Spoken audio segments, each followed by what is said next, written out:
In the months after the war ended, Allied intelligence officers sat down across a table from captured German generals and asked them a simple question: which enemy scared you the most? The answers, buried for decades in a collection of foreign military studies at the National Archives, defied every expectation. The British, the Germans said, fought like professionals, disciplined and methodical. The Soviets fought like a flood, relentless, willing to bleed without limit. But when the conversation turned to the Americans, the tone changed. German officers reached for different words: unpredictable, aggressive, terrifying. One field marshal, in papers published only after his death, admitted something that stunned the historians who later read it. After crushing Green American troops in their first major battle, he confessed the enemy had recovered within days and fought back like veterans. Another German commander, when asked which Allied general impressed him most, did not name a British officer he had studied for years. He named an American nobody in Berlin had taken seriously 2 years earlier. How did soldiers with almost no combat experience become the enemy that professional German officers feared more than the army they had fought since 1940? To understand why German soldiers came to fear Americans more than the professional British forces they had fought since 1940, we have to start with the files themselves. After the surrender, Allied officers interrogated thousands of captured German generals and staff officers, and the results were compiled into a collection now held at the National Archives. When asked to rank the Allied armies by how dangerous they were, the Germans gave answers that surprised the men writing them down. The British were called professional and methodical, an army that fought exactly the way the textbooks said it should.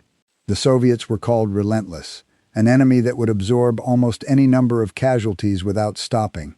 The Americans were something else entirely: unpredictable, aggressive. The word that came up again and again was terrifying. Field Marshal Erwin Rommel was not a man given to flattering his enemies.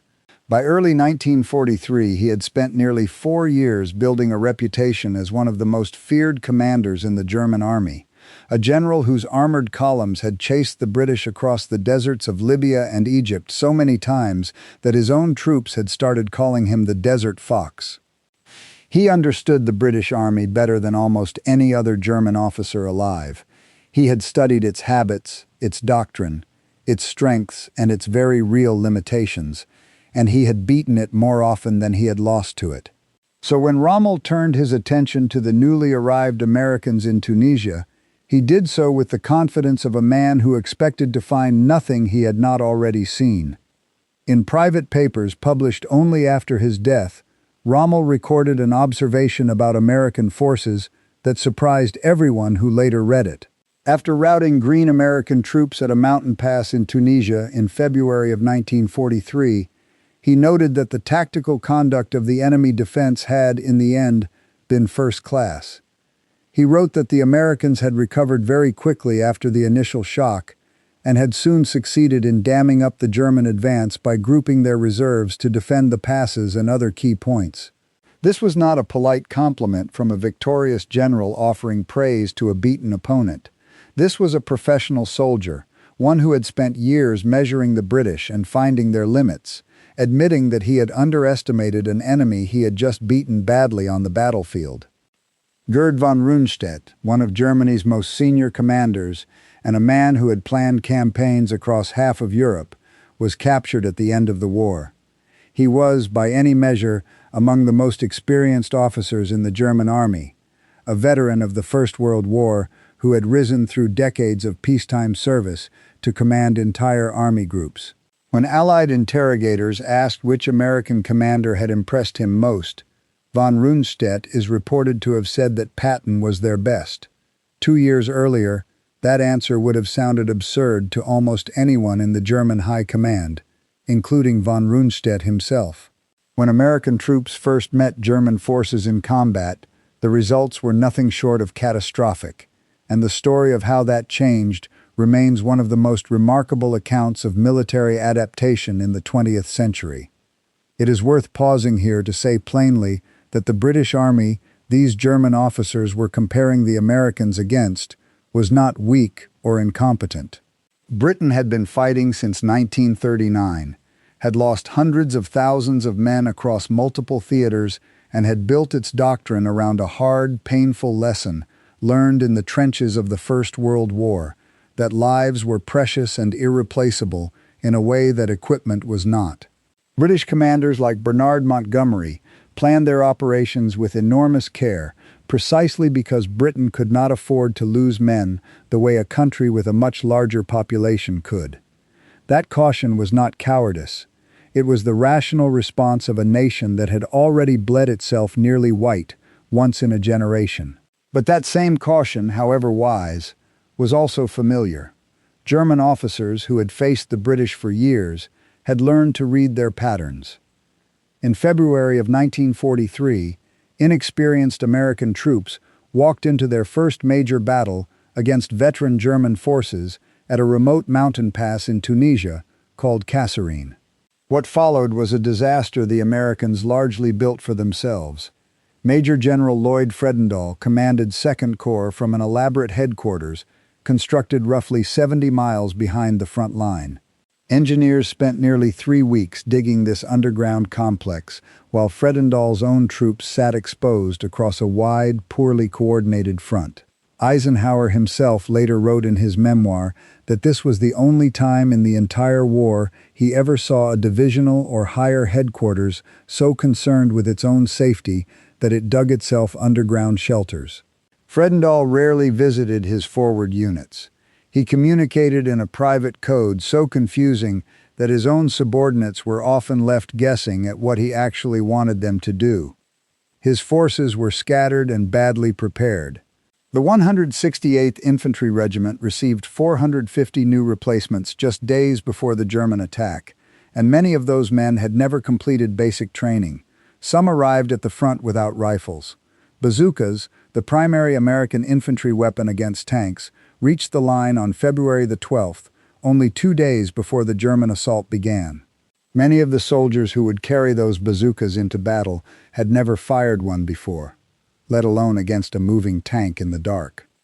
For the young men waiting in the passes that February, the days before the attack were quiet in a way that made the waiting worse.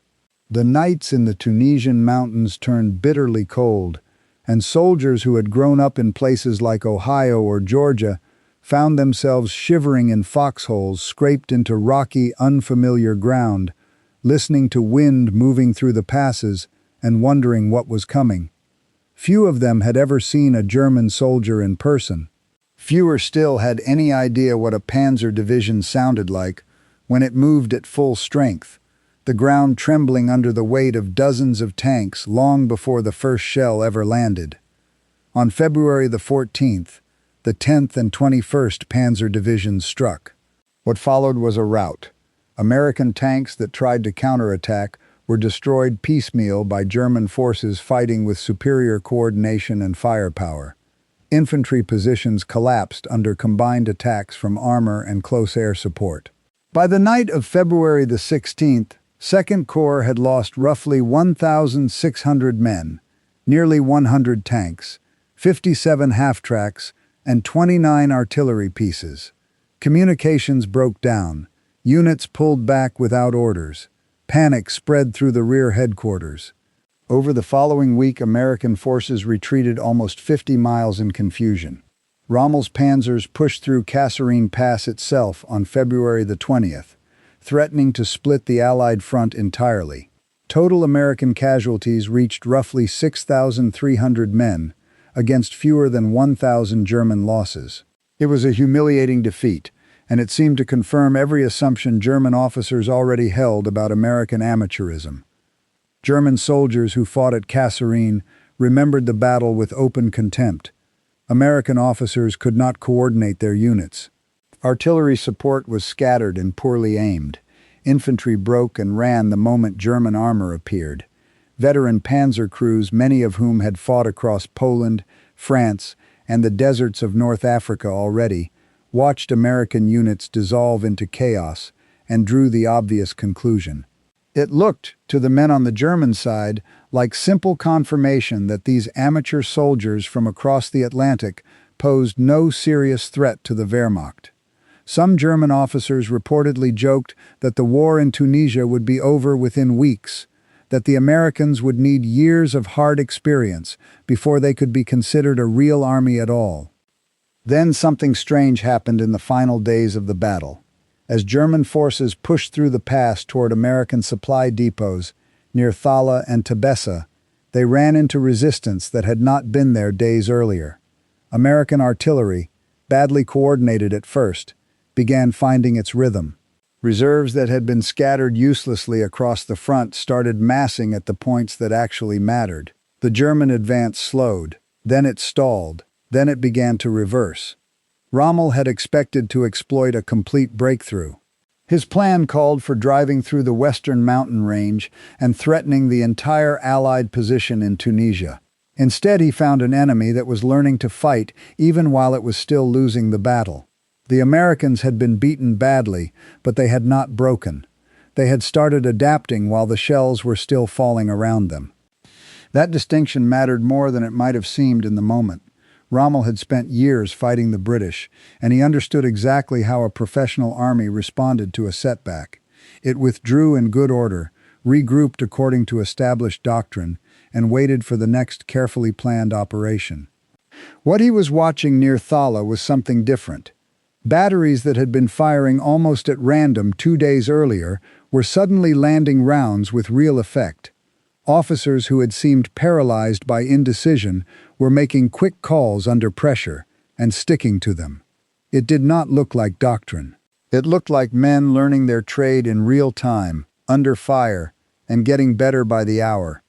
What happened next stunned German commanders who thought they had already taken the measure of their new enemy.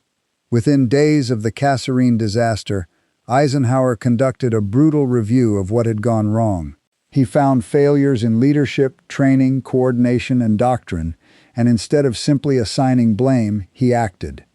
Fredendall was quietly relieved of command and sent home to train troops on American soil for the rest of the war.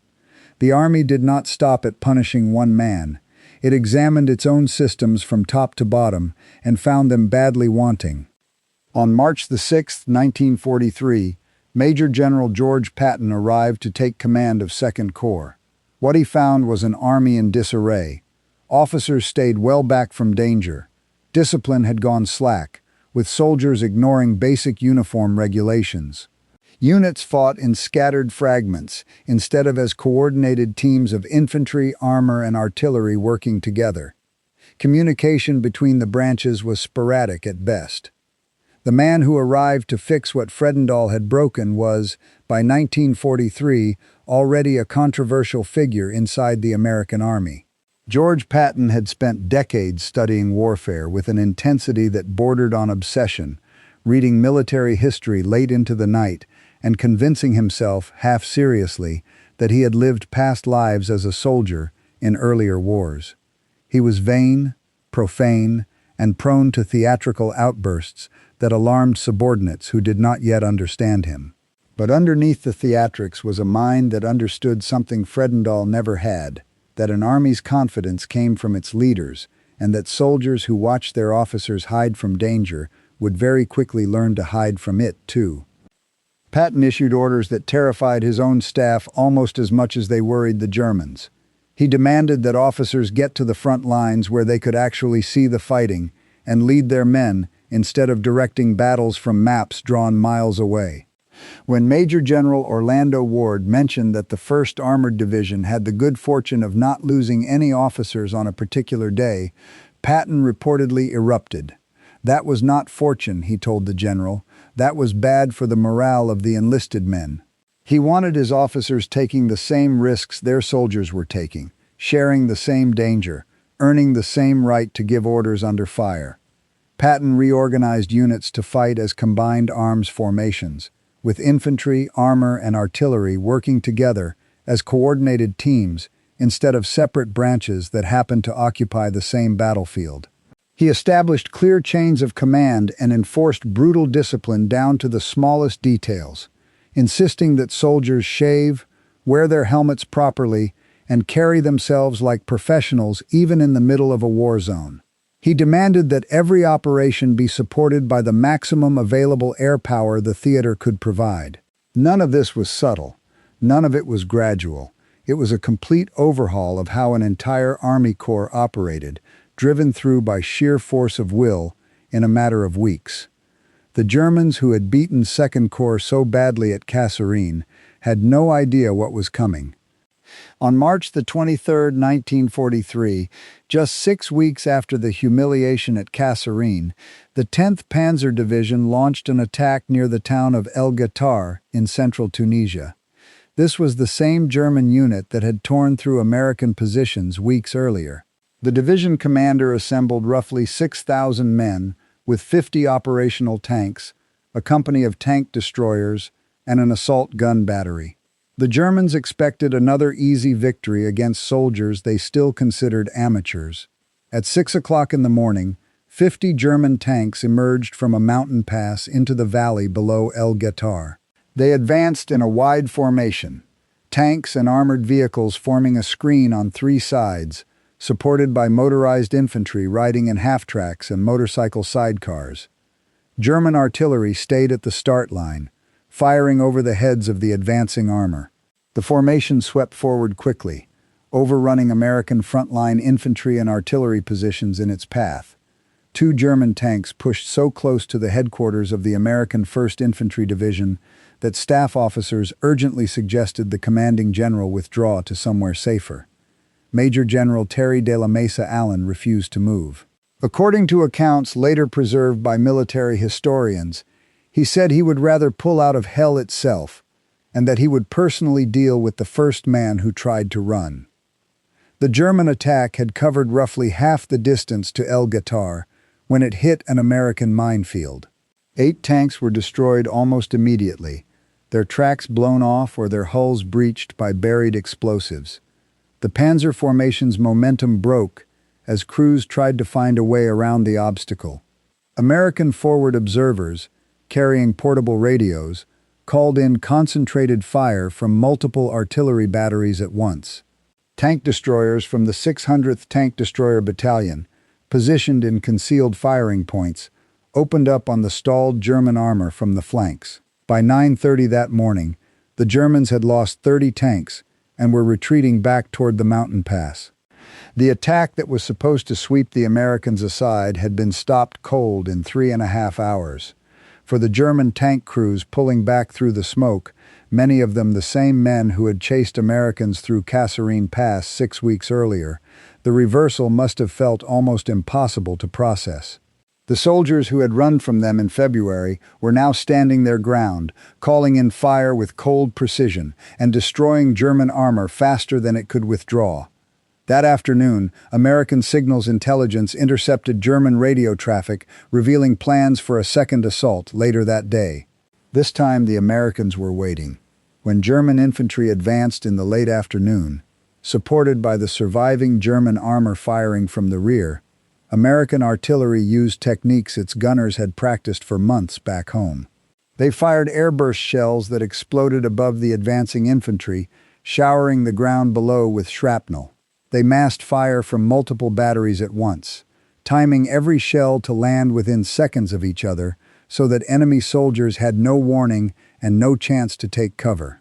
For the first time in the entire war, an American force had stopped a full-scale attack by a German panzer division and then launched successful counterattacks of its own. The transformation from Kasserine to El Ghatar had taken less than 2 months. German commanders noticed something deeply unsettling about this recovery. The Americans were not simply learning from their mistakes through the scattered initiative of a few sharp individual officers. They were institutionalizing every lesson and spreading it across the entire army faster than any military organization the Germans had encountered before. This was not luck. It was a system, and the system had a name. American artillerymen called it the Fire Direction Center, a method developed at Fort Sill, Oklahoma, in the late 1920s and early 1930s by officers working to solve a problem that had plagued armies for centuries: how to bring the fire of many separate guns onto one target quickly and accurately. The genius of the system lay in its flexibility. A forward observer equipped with a portable radio could call in fire from an entire artillery battalion within roughly 3 minutes of spotting a target. He did not need to calculate range and direction himself. He simply reported the target's location, and the Fire Direction Center did the mathematics, computing firing solutions for every gun that could reach it. If a target needed more firepower than a single battalion could deliver, the request could move up through division and corps artillery headquarters, potentially bringing hundreds of guns to bear on a single point within minutes. But the technique that truly frightened German soldiers had a simpler name: time on target. American artillery officers calculated their firing solutions so that shells fired from multiple batteries, at different distances and different angles, would all land on the same spot within about 3 seconds of each other. There was no rising whistle to listen for, no chance to read the sound and dive for cover before impact, because every shell arrived at once. One moment the front line was quiet. The next moment, hundreds of explosions tore through German positions simultaneously, with no warning at all. Behind every one of those coordinated barrages sat rooms full of soldiers doing rapid mathematics by hand, plotting map coordinates, calculating powder charges, and radioing firing data to gun crews who had trained for months to load and fire on command without hesitation. It was not glamorous work. Most of the men running the fire direction centers never fired a weapon at the enemy directly, never saw the results of their calculations beyond a distant flash on the horizon. But their work turned scattered batteries into a single coordinated weapon, capable of striking with a speed and precision that German artillery officers, trained in an older and more rigid tradition, simply could not match. The scale of this system was almost incomprehensible to German commanders who were struggling with chronic ammunition shortages of their own. A single American infantry division fielded 48 artillery pieces, including 36 105mm howitzers and 12 heavier 155mm howitzers. During critical battles, American commanders could concentrate firepower that dwarfed anything German formations could match. Rommel acknowledged this disparity directly in his own reports from the front, noting that the Americans showed a great superiority in artillery and an outstandingly large supply of ammunition. In a later assessment, he wrote that the enemy's tremendous superiority in artillery, and even more in the air, had broken open the front and made a sustained defense impossible. Artillery, though, was only part of what made American forces so dangerous. German troops coined a specific term for their greatest fear on the Western Front. They called it Jabo Tod, meaning death from the fighter bomber. The Republic P-47 Thunderbolt became the instrument of this particular terror, a massive American fighter that flew hundreds of thousands of combat sorties over the course of the war and delivered well over 100,000 tons of bombs on German targets while suffering a remarkably low loss rate. From the Normandy landings to the final German surrender, Thunderbolt pilots claimed the destruction of enormous numbers of railroad cars, locomotives, armored vehicles, and trucks. Even accounting for the exaggeration that crept into every pilot's combat claims, the damage done to German ground forces and their supply lines was staggering. The gap in air power over Normandy reached ratios that seemed almost impossible on paper. On the day of the invasion itself, the Allies flew well over 14,000 individual sorties. The Luftwaffe had only a few hundred serviceable fighters left in all of France and could put up only a fraction of that number in the air at any given time. German pilots faced overwhelming odds every single time they took off, and the production gap behind that imbalance made any hope of recovery essentially impossible. American factories built roughly 96,000 aircraft in 1944 alone, a figure that dwarfed German production for the same year. The human cost to German fighter pilots was just as devastating. In the spring of 1944, a full quarter of Germany's entire fighter pilot force was killed in a single month. Experienced pilots who had survived years of combat were dying faster than replacements could be trained to take their place. German ground forces learned to dread clear skies with a fear that shaped nearly every tactical decision they made. Any daytime movement on open roads invited an immediate attack from prowling fighter bombers. Truck convoys had to move only at night, under blackout conditions, creeping along roads they could have covered in daylight in a fraction of the time. Armor formations that could have crossed a valley in minutes instead took hours, forced into constant detours and delays by the simple, paralyzing knowledge that American aircraft could appear at any moment. German soldiers who survived the war later described a particular sound that stayed with them for the rest of their lives, the distant drone of aircraft engines that might mean nothing, or might mean a thunderbolt was about to dive out of the sun with its 8 machine guns blazing. Drivers learned to keep one ear permanently tuned to the sky. Columns that had no cover nearby would simply scatter into ditches at the first hint of engine noise, sometimes for a false alarm, sometimes seconds before disaster. It was a form of psychological pressure that never really stopped, day after day, that ground down the nerves of even experienced soldiers who had survived years of fighting on other fronts without ever facing anything quite like it.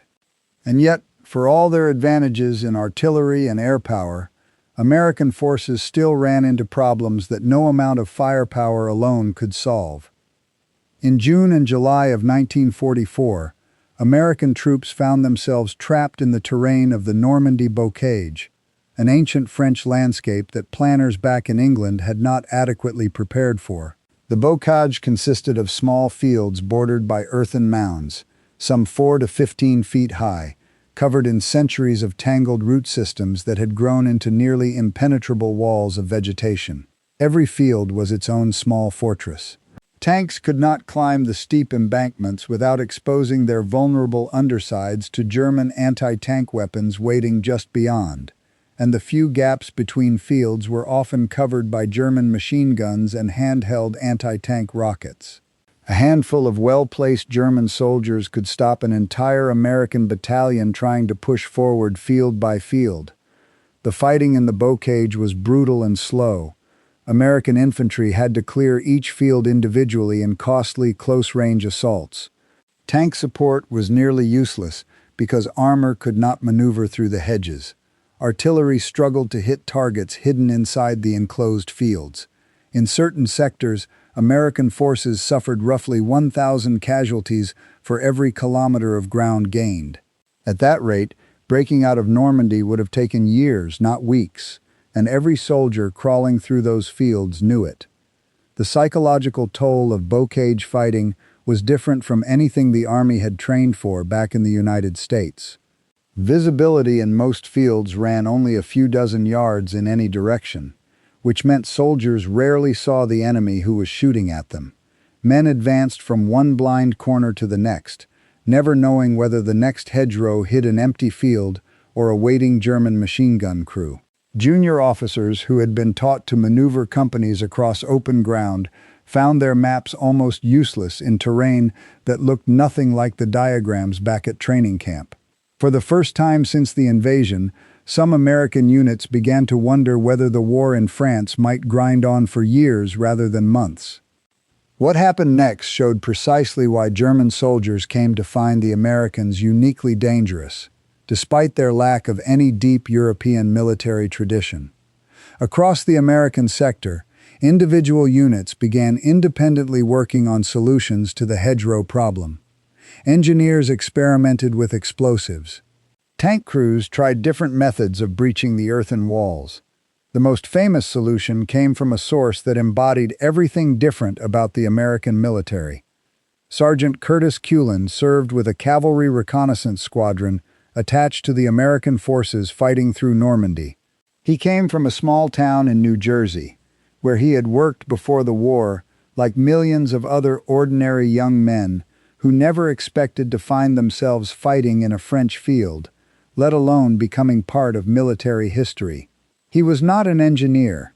He had no formal training in armored vehicle design. He was simply a soldier who had watched too many friends die trying to force tanks over hedgerows, in ways that exposed the machines to point-blank German fire, and he wanted a better answer. According to the historian Max Hastings, the original idea actually came from another soldier entirely, a private from Tennessee named Roberts, who suggested during a conversation about the hedgerow problem that tanks should have saw teeth welded onto their front, so they could cut through the earthen walls the way a saw cuts through wood. Several men laughed at the idea. Kulin did not.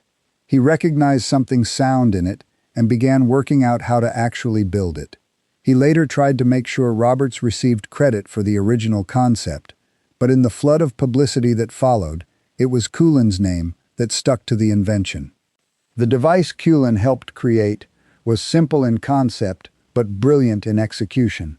Steel prongs were welded to the front hull of a Sherman tank, fabricated from scrap metal salvaged from German beach obstacles that had been scattered across the Normandy shoreline during the invasion. When a tank fitted with these prongs drove into a hedgerow, the teeth dug into the earthen wall and held the tank's nose down, preventing it from riding up and exposing its belly the way it would have otherwise. The Sherman could then smash straight through under a shower of dirt and roots, emerging on the far side with its guns already up and ready to fire. On July 14, 1944, General Omar Bradley watched a demonstration of the device. In his own memoir, Bradley described watching in something close to awe as a hedgerow exploded outward to make way for a Sherman tank bursting through the other side. He ordered mass production immediately. Work proceeded around the clock under camouflage netting to keep the innovation hidden from German aerial reconnaissance. By the launch of Operation Cobra on July 25th, just 11 days after Bradley's demonstration, 3 out of every 5 tanks in First Army were fitted with what soldiers came to call the Kulin hedgerow cutter. More than 500 of these devices were built in that brief window of time. Eisenhower later recalled that the happiest men in the entire Allied army that night were the ones who already knew the device worked. The story of Sergeant Kulin explains something important about why German professional soldiers found Americans so dangerous despite their relative inexperience. In the German army, a sergeant would rarely have been encouraged to develop his own tactical innovations. Such matters belong to officers and trained engineers. In the more rigid traditions of a professional European army, a suggestion like Roberts's would likely have been forwarded up through proper channels and studied for weeks by a committee before anyone acted on it. In the American Army, a sergeant from New Jersey could take an idea from a private from Tennessee, build a working prototype in a field repair shop, demonstrate it to a commanding general, and see it deployed across an entire army in less than 2 weeks. Operation Cobra itself demonstrated exactly what American forces could accomplish once their full firepower was concentrated on a single objective. On July 25th, close to 1,800 heavy bombers were dispatched, with the great majority dropping more than 3,000 tons of bombs onto a target area only a few miles long and less than 2 miles deep, just west of the town of St. Lo. Additional strikes from medium bombers and fighter bombers added nearly another 1,000 tons to the concentrated devastation. The Panzer Lehr Division, one of Germany's best-equipped armored formations, took the full weight of this bombardment. The attack killed an estimated 1,000 German soldiers and destroyed command posts, tanks, artillery pieces, and communications equipment. Entire units simply stopped existing as coherent fighting forces.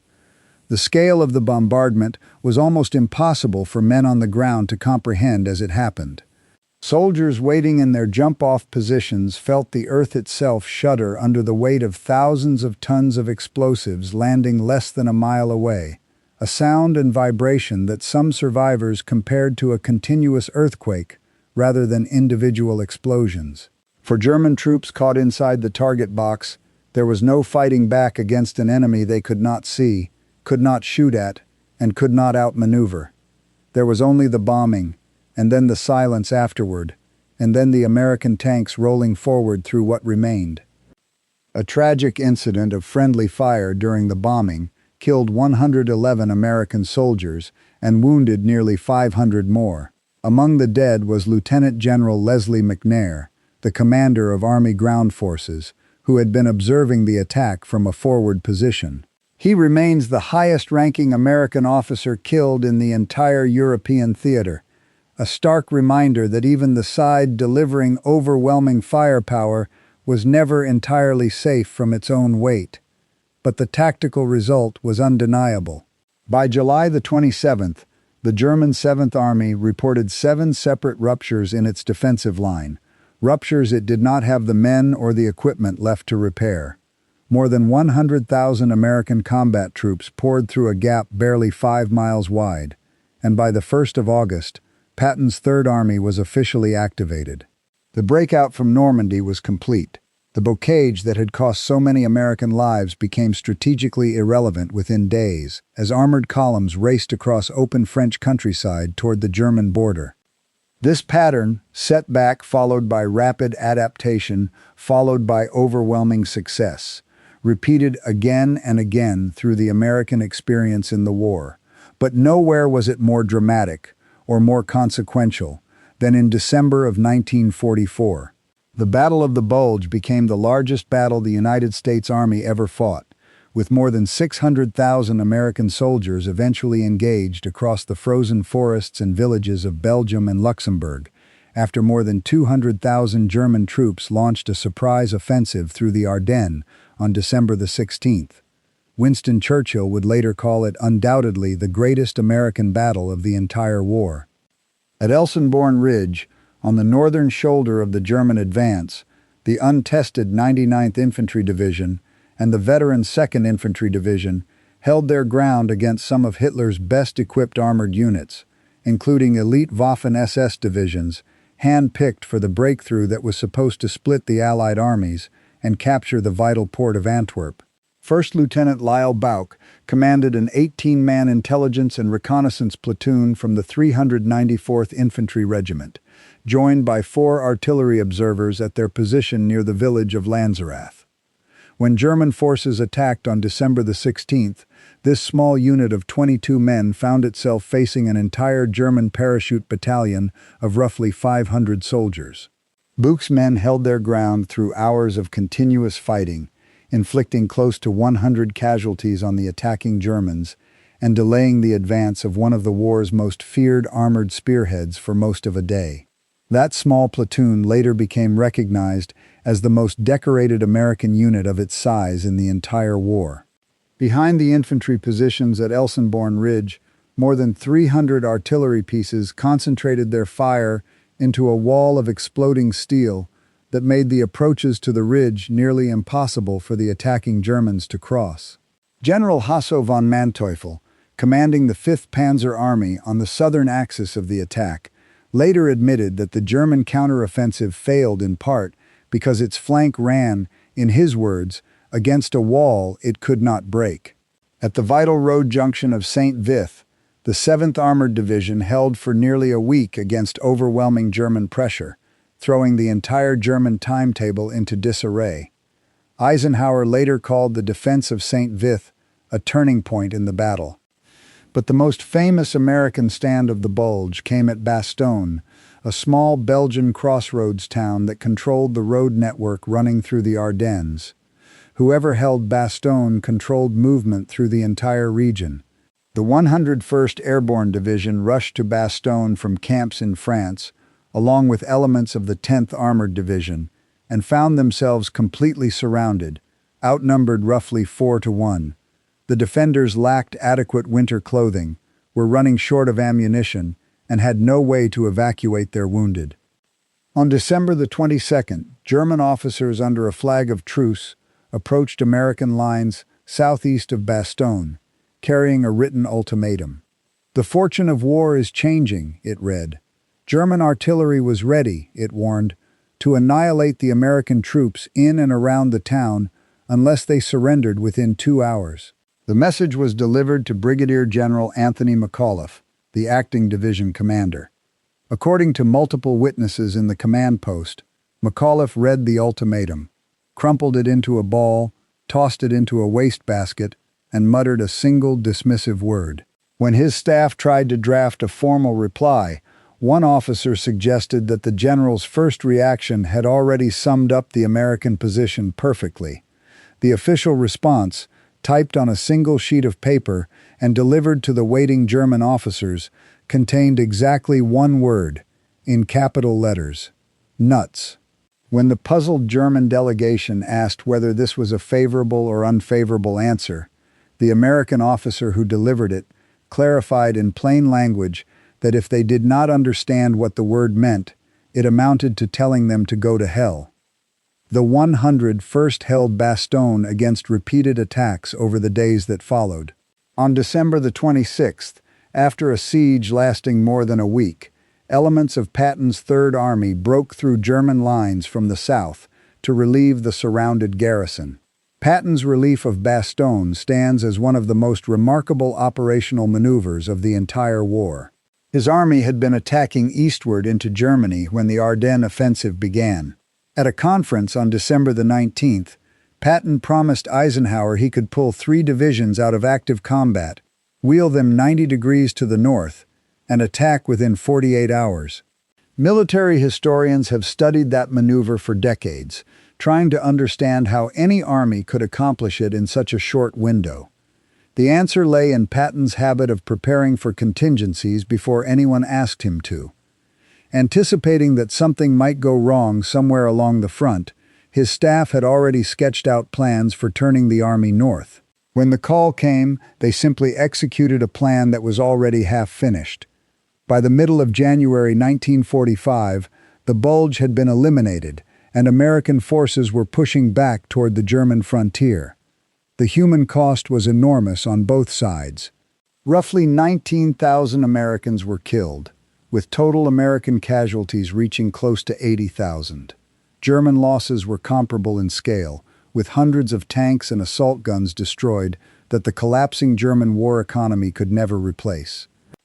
Why were American forces able to recover from surprise and defeat so quickly and so consistently, while German forces, despite their early tactical successes, could not sustain their own momentum? The answer lies in how differently each army handled failure. The United States Army built a systematic feedback loop that no other military organization at the time could match for speed.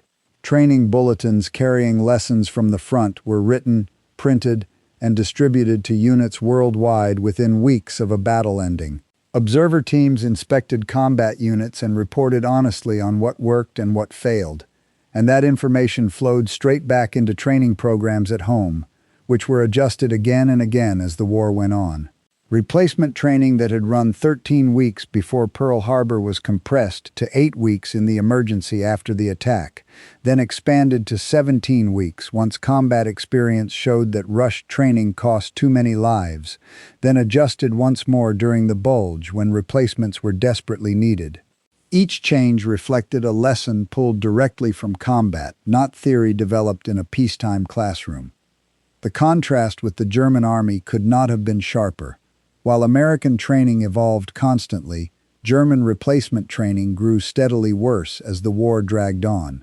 By 1944, many German replacements reached the front with only weeks of instruction, sometimes without ever having fired the weapon they were issued.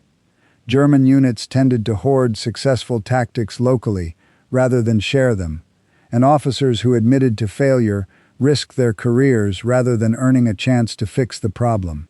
When Sergeant Coulin's hedgerow cutter proved itself in Normandy, it was approved, mass-produced, and deployed across an entire army in under 2 weeks. When American infantry proved vulnerable to certain German tank tactics in Tunisia, new countermeasures were developed, tested, and distributed to units worldwide within months. The system was built from the ground up to learn from failure rather than to bury it. The German army had once possessed its own version of this flexibility, a doctrine called Auftragstaktik, or mission-type tactics, which gave subordinate commanders wide freedom to improvise as long as they achieved their assigned objective. A German battalion commander facing an unexpected situation did not need permission from above before adjusting his approach. This flexibility had made German forces devastatingly effective in the early years of the war, allowing smaller units to repeatedly outmaneuver larger, slower opponents. But Hitler's growing interference in military operations strangled that flexibility year by year. His order in December of 1941 forbidding any retreat during the first Soviet winter counteroffensive marked the start of a pattern that would only deepen. By 1943 and 1944, blanket no-retreat orders had eliminated initiative at nearly every level of command, and officers who argued for sound tactical withdrawals were often dismissed. The very system that had once made the German army so dangerous had been dismantled from the top down by the men running it. The British Army, for its part, was never careless or incompetent, whatever the German interrogation files might have implied. It had simply chosen deliberation over improvisation, born from a national memory of enormous losses a generation earlier that it could not afford to repeat. That made British operations effective and predictable in roughly equal measure, and German officers who had studied Montgomery for years could usually guess what was coming next. The Americans offered no such comfort. They learned faster than anyone expected. They adapted in the middle of ongoing battles. They produced and fielded new equipment at a pace that seemed almost impossible.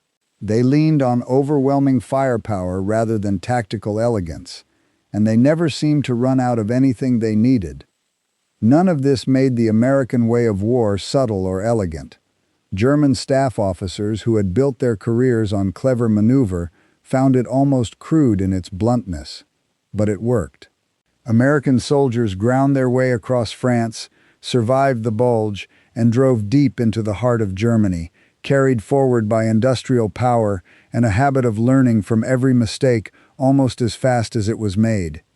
The lesson those German veterans carried away from their years on the Western Front reached far beyond any single battlefield. Organizations that learn from failure beat organizations that punish it. Soldiers who began the war as amateurs, unsure of themselves and untested in battle, ended it as the enemy that German field marshals feared most of all, not because they fought with more skill, but because they never stopped getting better. If you found real value in this look at how a young, untested army rebuilt itself under fire, consider subscribing for more stories like it. Share your own thoughts and questions in the comments below, and let us know which part of this story surprised you the most.